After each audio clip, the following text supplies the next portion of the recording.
Jahangir Puri violence मामले में CM Arvind Kejriwal सवालों के घेरे में हैं। उन्होंने केवल मुसलमानों की इबादतगाहों को, दुकानों को तोड़ने की इजाज़त क्यों दी? अरविंद केजरीवाल इससे पहले भी अपनी आरएसएस सोच जाहिर कर चुके हैं। आम आदमी पार्टी ने मुसलमानों का 80% वोट हासिल किया है, लेकिन अरविंद केजरीवाल ने हमेशा अपना आरएसएस चेहरा आगे रखा।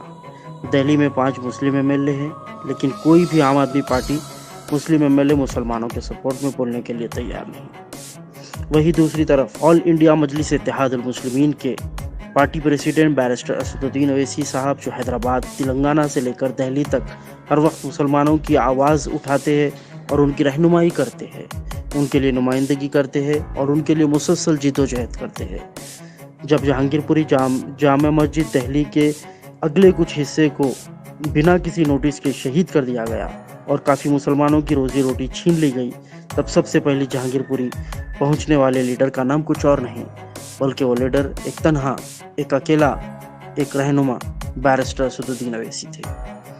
हाँ, बैरिस्टर असदुद्दीन ओवैसी ने जहांगीरपुरी के जामा मस्जिद में जाकर गरीब पीड़ित मुसलमानों की ना सिर्फ हिम्मत अफजाई, हौसला अफजाई बढ़ाई, बल्कि नाइंसाफ़ी के खिलाफ खुलकर मीडिया में बात भी रखी और सरकार को कटघरे में भी खड़ा किया। शहर हैदराबाद में जब भी छोटे से छोटे शख्स को जब कोई भी परेशानी आती है, तो या वो डायरेक्ट असदुद्दीन ओवैसी साहब को कॉल कर सकते हैं, या फिर पार्टी के किसी भी एमएलए को कॉल कर सकते हैं, किसी भी कॉरपोरेटर को कॉल कर सकते हैं, या फिर मजलिस इत्तेहादुल मुस्लिमीन के कोई भी छोटे से छोटे वर्कर को वो लोग कॉल कर मदद हासिल कर सकते हैं। और जैसा कि आपको मालूम है कि ऑल इंडिया मजलिस इत्तेहादुल मुस्लिमीन के छोटे से छोटे कारकुन हमेशा ही पब्लिक की रहनुमाई, पब्लिक की मदद के लिए और पब्लिक के लिए हमेशा ही वहाँ पर मौजूद रहते हैं। मजलिस आवाम पर रहमतें करती है, किसी के लिए जहमत नहीं बनती। यह है बरहक है, इसको मानना पड़ेगा। बैरिस्टर असदुद्दीन ओवैसी ने मीडिया में जहांगीरपुरी वायलेंस वाले मसले पर कहा कि बीजेपी और आम आदमी पार्टी आज कानून से कैसे बड़े हो गए हैं। जब कोर्ट ने स्टे लगाया है, तो इसके बाद भी बुलडोजर को क्यों नहीं रोका गया? ये दोनों पार्टियों की मिलीभगत के तहत बुलडोजर चलाया गया है। बैरिस्टर असदुद्दीन ओवैसी ने यह भी कहा है कि आगे क्या बीजेपी ने गरीबों के खिलाफ जंग का ऐलान कर रखा है। बीजेपी यूपी और मध्य प्रदेश की तरह दिल्ली में भी अतिक्रमण हटाओ अभियान के नाम पर लोगों के घर तोड़ेंगे। ना नोटिस, ना कोर्ट जाने का मौका, बस गरीब मुसलमानों को जिंदा रहने की हिम्मत के लिए सजा देना पड़ेगा।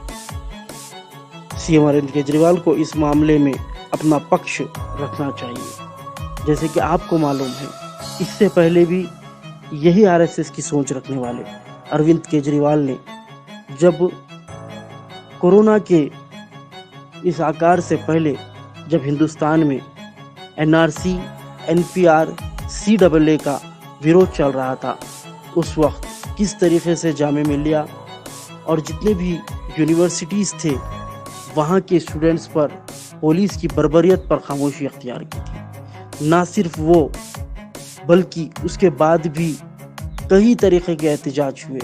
शाहीन बाग पर प्रोटेस्ट हुआ और कई ऐसे वाक़यात पेश आए, लेकिन अरविंद केजरीवाल की खामोशी ने सबको बोलने पर मजबूर कर दिया, और जो नहीं बोल सकता था, आज वो भी अरविंद केजरीवाल के खिलाफ खड़े उठे हैं।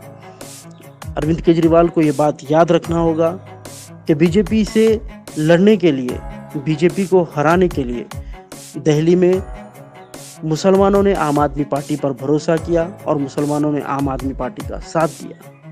तो ये अरविंद केजरीवाल की जिम्मेदारी है और ये फ़र्ज़ है कि वो बराबरी के साथ मुसलमानों के साथ इंसाफ करे, मुसलमानों का साथ दे, और जिस यकीन और भरोसे के साथ मुसलमानों ने उनका साथ दिया, उसी तरीके से अरविंद केजरीवाल को भी मुसलमानों का साथ देना चाहिए।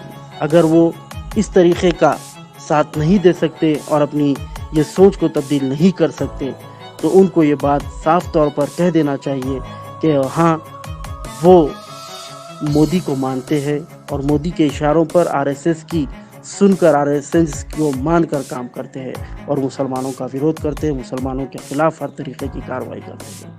जय हिंद, जय भारत, अस्सलाम वालेकुम वरहमतुल्लाहि वबरकातुहू।